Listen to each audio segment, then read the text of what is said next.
Electrocast. Buckle up and hang on. This is going to be a good one. The fans at Kansas Speedway know how to have a good time. And you are all invited. NASCAR weekend at Kansas Speedway, May 4th and 5th. Get your tickets now at kansasspeedway.com. Walmart Plus members save on meeting up with friends. Save on having them over for dinner with free delivery with no hidden fees or markups. That's groceries, plus napkins, plus that vegetable chopper to make things a bit easier. Plus, members save on gas to go meet them in their neck of the woods. Plus, when you're ready for the ultimate sign of friendship, start a show together with your included Paramount Plus subscription. Walmart Plus members save on this plus so much more. Start a 30-day free trial at walmartplus.com. Paramount Plus Essential Plan only. Separate registration required. See Walmart Plus terms and conditions. Hold on to your butts. We are changing the course of history as we see it. That is what Wesley demands. Now, this affects Iris. Iris, where are you? What you feel only matters to you. I do not entertain hypotheticals. The world as it is vexing enough. Iris, I have a tip for you. Don't take drugs! Or Whatever Movies with Wesley and Iris. What up, and welcome to Or Whatever Movies. I am your co-host, Iris, and I'm here with my older brother, Wesley. Today we're talking a movie from 2014, Babadook. You can bring me the boy. You can bring me the boy. Did I do it, Babadook? Yep. Duck. Duck. What is your obsession with independent, metaphorical Australian horror movies? No, this one came first. This one preceded Relic. But Relic, for all we talked about it, I didn't make a Babadook connection at all. And I think it's because I've seen the Babadook probably 4 times by now. And every time I see it, I'm like, oh, do I have to watch that again? Because I don't know what it's about. You don't know what the Babadook is about? I mean, I paid close attention. Like, I actually noted it this time. But so many disparate things happen so that the rules are fuzzy. I kind of don't remember. Really? Because I was really hoping you could enlighten me. Nope. As a matter of fact, we're going to stage this discussion through a series of questions posed by me to you. Go. What, in your estimation, is a Babadook? It's And I guess that phrasing implies that there are many Babadook, as opposed to the Babadook, who is apparently contained in Amelia's basement. So maybe I should say, what is the Babadook? Well, aside from the meaning that you could apply to the Babadook, right? It's a monster that comes into your house by way of a super creepy book. So it is a corporeal entity, yes? I mean, it collapses and the hat deflates or the scary claws deflate or whatever. It seems to have physical form. I wouldn't say it's solid, but yeah, there's a physical manifestation, corporeal, but not a solid or consistent state. Oh, it changes, gaseous and stuff? Yeah. So you're suggesting that it comes into your home by way of the Mr. Babadook book, which is scary given that anywhere between 6,000 to 9,000 copies of said book exist. There was a Kickstarter campaign for this movie, and I think upon its DVD release, there were limited editions where the first 2,000 copies were signed by writer-director Jennifer Kent, and those Mr. Babadook books exist. So were there to be a sequel, I guess the proliferation problem is pretty severe. People love that stuff. They eat that up. Yep. Wouldn't you want a Babadook book? I mean, yes. Would I want a Babadook book? Sure. At the time, would I have paid the $65 to get one? Maybe not. Well, I understand that director Jennifer Kent made a short about a similar or the same story. Yep. In which case, so did you see the short? And is the short have the Babadook? It is entitled Monster, and there is a creature in it with similar themes that she said kept coming to mind, like she wasn't done with it, so she had to embrace it more fully. She called that monster the Baby Babadook. I think she missed an opportunity by calling it the Babydook. So maybe the book sales were dependent on the Baby Babadook fan base? I mean, I guess so. I don't remember. This is not how I came to this movie. I came because word of mouth was all over the place, and Sundance was going to be its American premiere, I guess, and I was super excited. So this North American premiered at Sundance and then was picked up by IFC Midnight? Yeah. So you were there, and I was like, you can see the Babadook? And you were like, the what? Yeah, I probably was there in 2014. Yeah, there was some chatter around town. It was, it wasn't the hit of the festival, but it was something that was generating some buzz. So the Babadook is both visible and at times invisible because Samuel sees it in the car. Sees it lots of places, yeah. Get out, all that stuff. And then when the Babadook presumably inhabits Amelia, the dog barks at her. Yeah. Dog should have kept its mouth shut, but... Poor dog. Yeah, that's unforgivable. I don't care if you have a toothache. Once you kill the dog, you're donezo in my book. In your Babadook book? Yep. I think that's commonly shared and understood, that you could kill pretty much anything, but once you start killing animals, especially dogs, you're firmly cemented on the evil camp. Yep. And then, of course, this movie wraps up with no consequence. Like, oh, mind the stitches, dear. And, oh, it's fine. I got the stitches out already. And, you know, I killed that dog, but it's no big deal. And Sam's happy, I guess, or adjusted.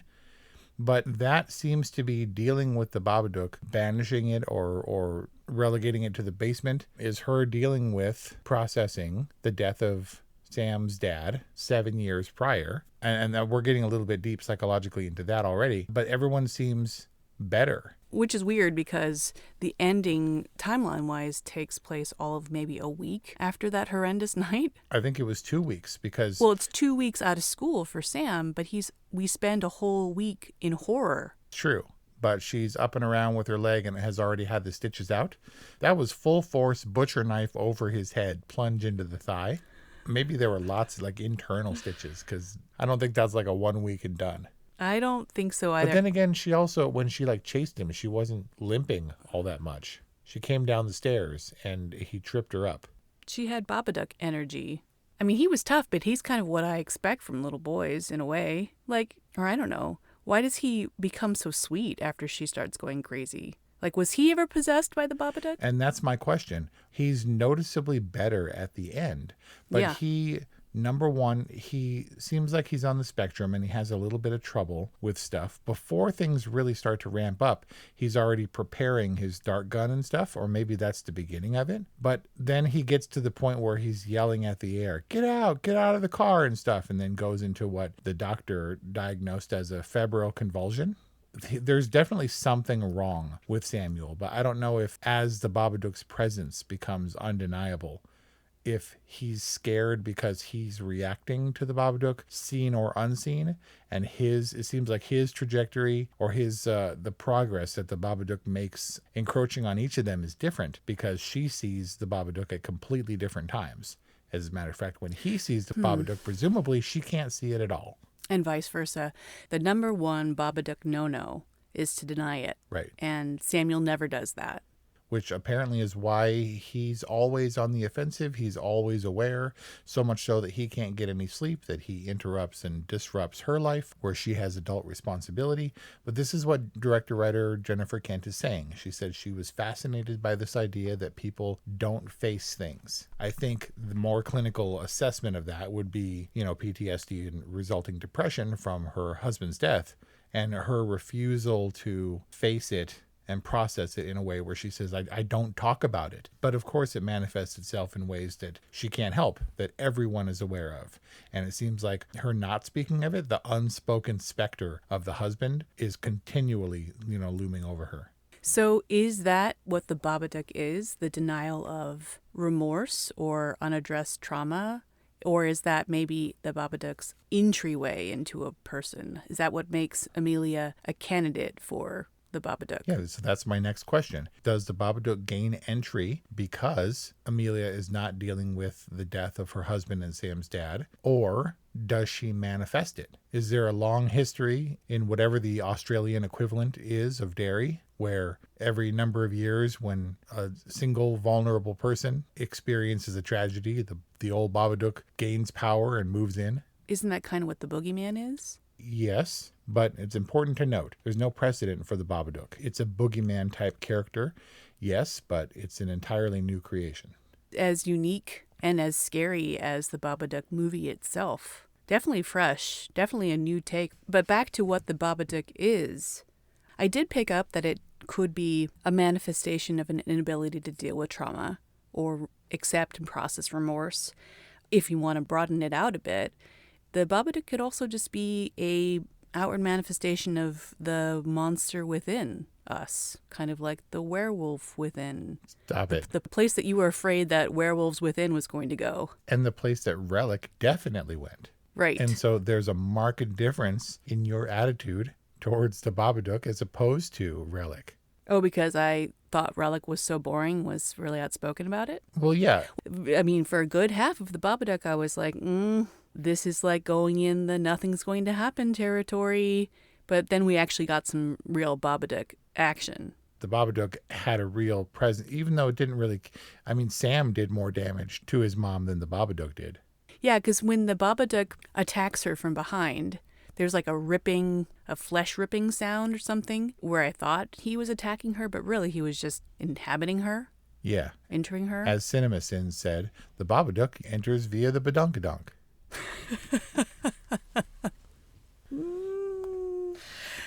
But I also thought the Babadook could have been a byproduct of the trials of parenting.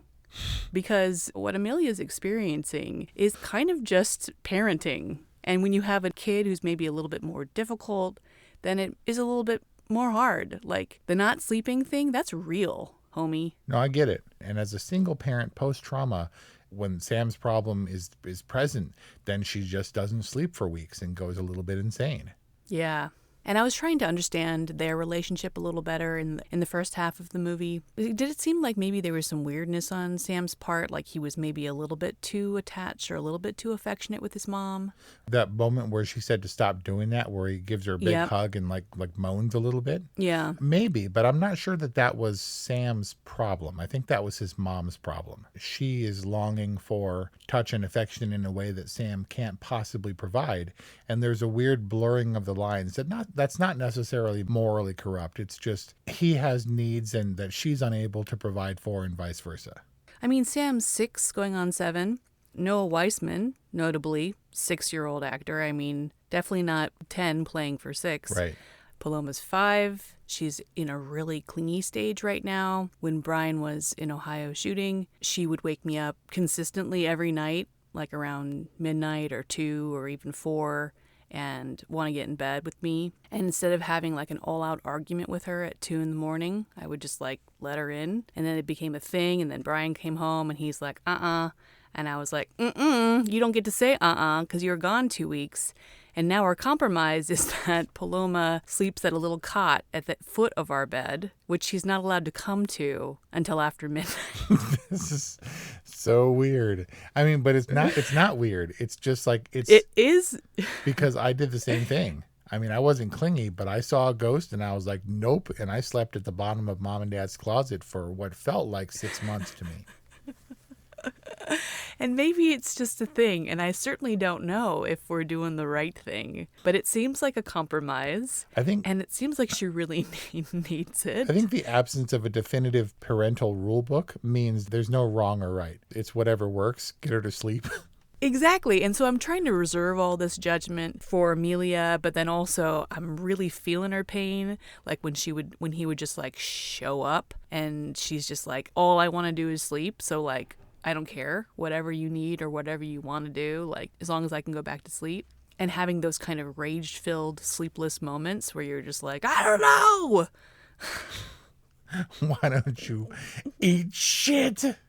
Oh, that was rough. Yeah, I mean, this obviously is going to tap into the mothering thing, the parental thing, because Sam is in real peril in her mind, not because of this external force, but because of her inability to care for herself, let alone her problem child. It's really scary because what do you do when your kid goes into convulsions in the back of the car? You're all by yourself, and it's a good thing that didn't coincide with her freaking out and having the episode with the Babadook on top of the car where she crashes into the other dude.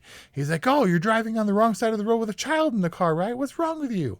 You know, and he was perfectly fine and quiet at that moment. It could have been just like a whole car full of freakouts. Right. That would have been bad. Yeah, his freak out convulsion happens after the fact, after she does the hit and run. The last thing you want to hear when you need your auto insurance most is, "Thank you for calling. Please listen to your list of 46 possible service options." which is why when you choose USAA Auto Insurance, you'll get great service that is easy and reliable. 24/7 online service for claims, access to roadside assistance, and more. All at the touch of a button. Start getting the service you deserve. Get a quote today. Ability to receive a quote depends on membership eligibility. Membership eligibility and product restrictions apply and are subject to change. USAA means United Services Automobile Association and its affiliate, San Antonio, Texas. Life is hard, but finding a really great podcast makes the days go by so much easier.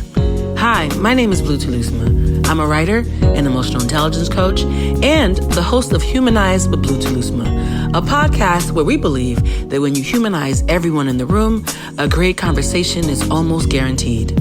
Join us every week here on Electricast as me and my guest co-hosts unpack big topics and interview even bigger personalities with a sense of humor and a dash of mischief.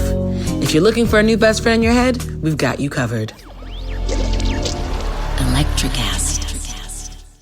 Obviously, I relate to Amelia, but you mentioned what it might be like for Samuel. Like, yeah, Amelia's isolated and she doesn't have a lot of places to turn. And she has all this responsibility and is kind of physically and emotionally incapable of shouldering it. But, like, who's relating and sympathizing for Samuel in this experience? Like, literally nowhere to turn, being terrorized by this thing, presumably, totally misunderstood. First of all, Noah was being sympathized for and cared for by Jennifer Kent and Essie Davis, who were continually reinforcing his safety and giving him the PG-rated version of the story, walking him through it, making sure he wasn't present for any freak out in which his character would be off camera. When they did do the hairier stuff, when they had to be in frame together, they would always cuddle and stuff afterwards. So that kid was well looked after. But Samuel, that leads me to my next question that I was going to pose to you, is that it's strange and not altogether clear, but we can pin it down because we're jerks like that. What's wrong with Samuel? Like, what's his diagnosis? Yeah. I mean, is he autistic? Is he a perfectly normal kid who's possessed? Because you can't pin it on the trauma of his dad, because that's not even his dad died before he was even born. And when he talks about it, it happens twice. He's like, my dad died on the way to the hospital when I was being born. And it's just matter of fact. Right. And there's no trauma there. And so while poor tired Amelia is just trying to live her life and do her shopping and try to ward off Robbie at the nursing home or whatever, is seemingly normal, I guess, but he gets progressively worse. And is Samuel okay until the entity of the Babadook takes over his life?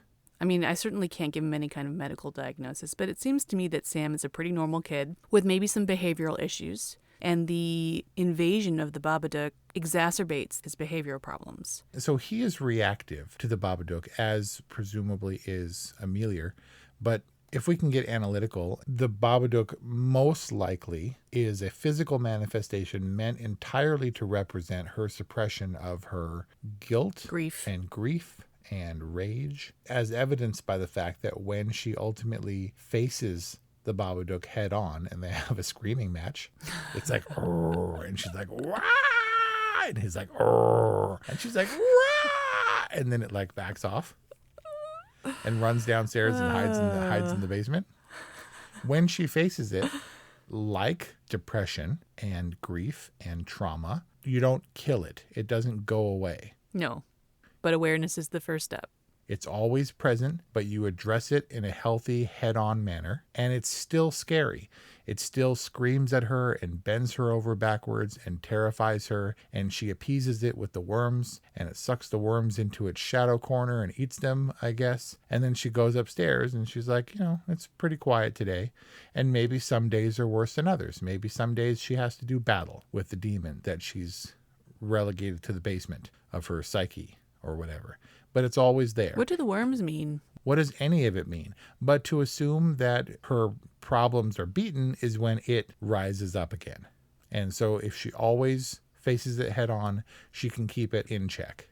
Even though, like, having a Babadook in your basement totally jacks up the resale value of your house. Well, at some point I felt like the Babadook movie was some kind of weird morality tale about self-care and how important it is to take care of yourself, because if you don't, then this happens. And it seems like maybe that applies or is true. I mean, if you have the Babadook living in your basement, you just gotta make sure that you take care of yourself and it on a daily basis and, take it one day at a time kind of a thing. Which it seems to be is what they're doing. And there was a telling comment where he said, do I get to see it? And she said, when you're older.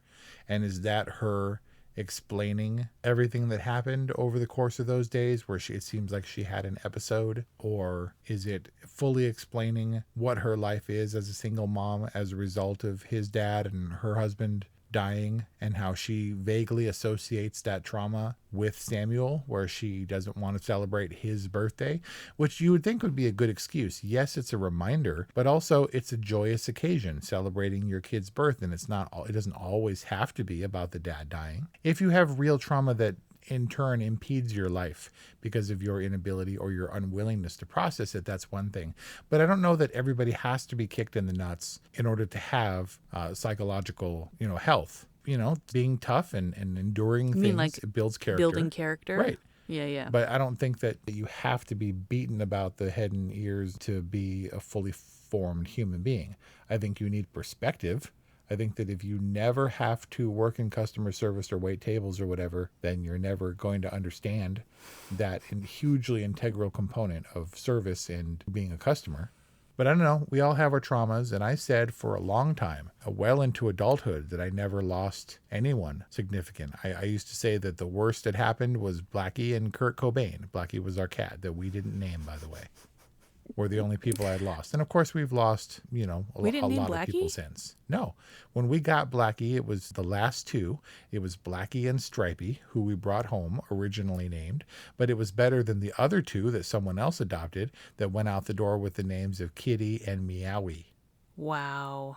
I didn't realize that. I always owned it, even though they came pre-named. And what, pray tell, did they look like, Blackie and Stripey? A black and striped cat, respectively. And then, of course, we lost, many people after that. But thankfully, at least in this case, as long as you got to deal with a Babadook, it's better that you don't have the trauma of your dad's passing in your mind, especially you as a result. He seemed pretty at ease with the idea that he was an indirect cause of his dad's death. 7 years of being able to deal with and process that for Samuel, whereas Amelia was denying that to herself. And it's not as if she doesn't have things going on. She was very busy and had Samuel. Focused. Having a new baby is hard enough, and not being financially stable enough to have help on a continual basis, no parents to speak of. The best she could hope for was her sister with a young kid of her own who seems to be the same age as Sam, who probably glommed onto all her birthdays. The neighbor lady, as well-intentioned as she was, didn't seem like Amelia trusted her with Sam, who was just too problematic, right? Yeah, Mrs. Roach's own vulnerability added to the tension that I felt like Amelia was experiencing. Like, in a way, as helpful as Mrs. Roach wanted to be, she almost seemed like a burden on Amelia. Like Amelia watching her from across the way and wondering if the Babadook's going to get her too. Right. I thought that Robbie was kind of underused, though. Like, he shows up with the flowers and his attentions become crystallized and obvious. But she could have turned to him, or he could have shown up when things were really going south, but he doesn't. And I thought that any of the weirdness or the restrictions would be lifted off the two of them when she tells her job, you're going to give away my shifts, you can shove it. And why don't you do that? And then she hangs up the phone and she doesn't have to go back to work anymore. I don't know if she returned to that job at the end or what, because she goes to pick up Samuel from Mrs. Roach. She's wearing the uniform. But I expected that would be when Robbie would really come in and be like, look, I'm not here in any weird work capacity whatsoever. I'm here solely to see you, but we never see Robbie after he learns that Samuel's not sick. And it's not like he's like, oh, well, this is too much drama for me. I didn't know you were crazy behind the scenes, He just never shows up again. Yeah. And that seemed not so much a missed opportunity as it was sad for Amelia, who seemed like she would have had it in her to be receptive to Robbie's advances, but just wasn't in that place, didn't have the bandwidth for that in her life at the time. I think there was some missed opportunity there, and who knows, maybe something was cut out. And really, Oscar kind of comes more into play after Robbie is out of the picture anyway. Who the hell's Oscar? Oscar, the Babadook. Why is Babadook Oscar? Well, Oscar's her deceased husband. Oh. And the Babadook takes his form. And this is a pretty common trope where a monster will take on the form of someone you trust or someone that you really want to see, tapping into that vulnerability, like it. What better way to illustrate on screen facing your fear head on than to see your husband diagonally decapitated? Right, which maybe represented what happened to him. The whole accident at the top of the film and... Yeah, and the very opening scene without context where it's not that it was shot poorly per se, but maybe it was. It was also kind of dreamy, and a lot of the things maybe seemed to be in her weird twilighty... lucid, dreamy state. Wasn't exactly sure what was happening and what she was imagining. That's all very Stephen King's It. Yeah, but this was before the newest incarnation and on a different continent. I'm sure she drew from many different sources, but I guess an original monster. So do you think the Babadook as an entity will withstand the test of time? Jennifer Kent says, I don't care how much money they pay me. I'm not doing sequels. I'm not letting anyone else do that. That's just not going to happen, which is a unique stance because she retains all the rights, being the writer, director, creator of the Babadook character.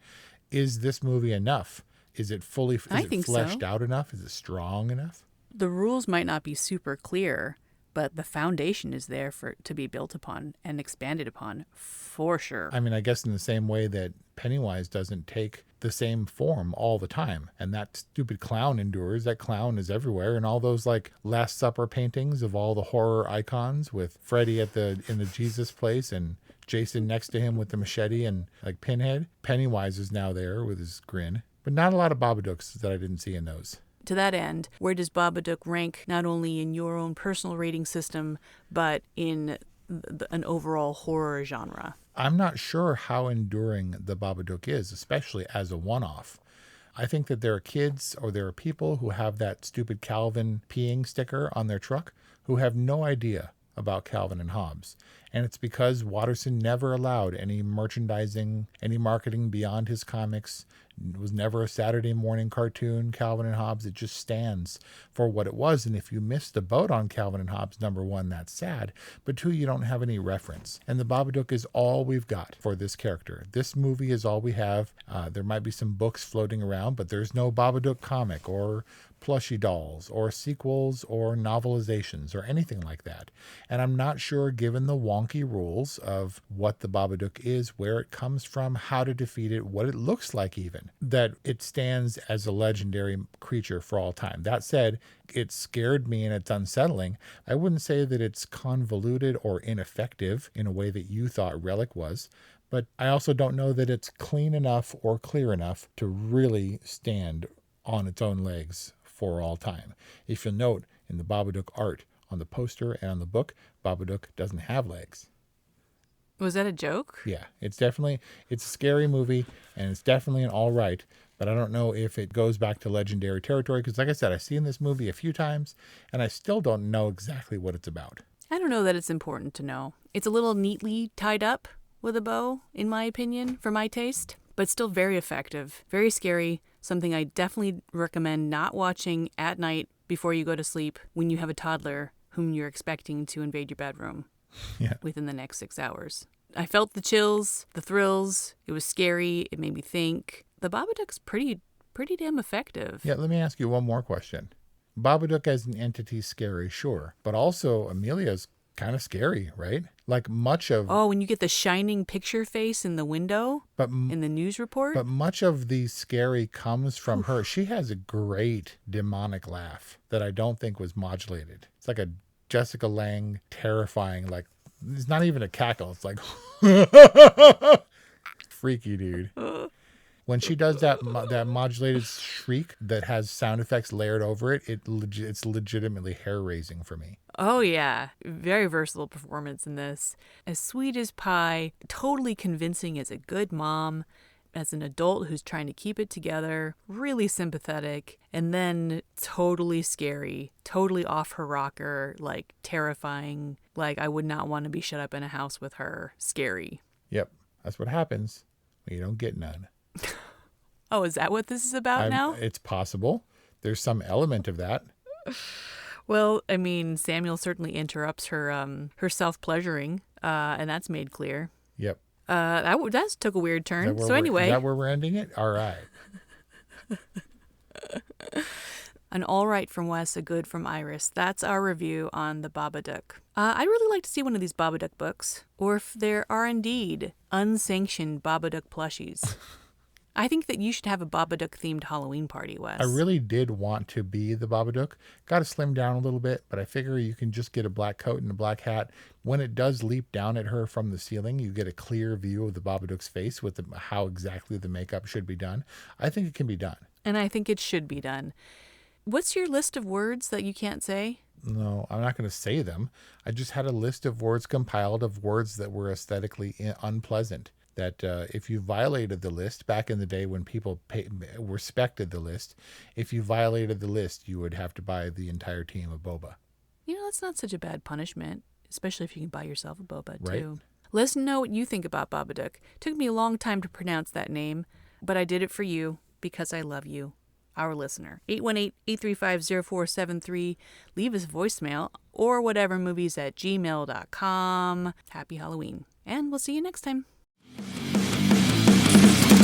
Introducing the Deep Leadership Podcast. Leadership is a people business. That's the philosophy of your podcast host, John Rennie.